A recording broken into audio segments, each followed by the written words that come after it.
Hello mga sisi! Good evening! So, I will respond to this comment. Anong mga requirements mo for your tourist visa interview? First is passport. Huwag talaga itong kalimutan. And my confirmation page ng DS-160 at itong appointment confirmation page.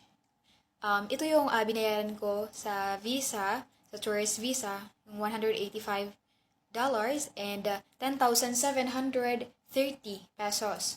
Ito yung non-refundable visa. And then, proof of relationship. Proof of relationship, since nag-meet naman kami ng boyfriend ko, ito yun. Ito yun. And ticket to the United States. May ticket ako, guys. May ticket ako. At huwag niyo naman akong awayin, bakit ako nag-buy ng ticket.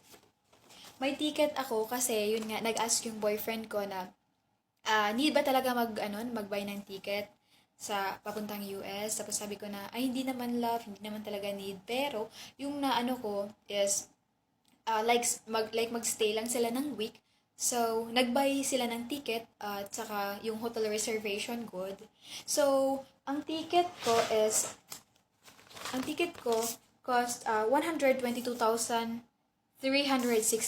pesos. And then, the next is invitation letter. Ito yun, invitation letter. And then, bank statement. Siyempre, may bank statement ako since open ko ito 2019. So, ito yun, bank certification, kung magkano yung naiwan sa sa bank mo. BPI ako. And then, bank statement. Tapos, itong certificate of employment ko. Kasi, ito, certificate of employment. Certificate of employment. Boyfriend income. Annual income ni boyfriend and latest, pay stub. 3 months, latest 3 months pay stub. Pay stub. Passport stamp. Sa Philippines, passport stamp sa yung pumunta si boyfriend dito, galing sa Pilipinas. And electric bill niya. Hotel and restaurant receipt.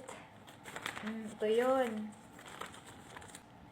Tapos, boarding pass together and itinerary together. Nung nagsama kami, nung nag-Boracay kami, nung nag-Manila kami, nung nag-ano kami.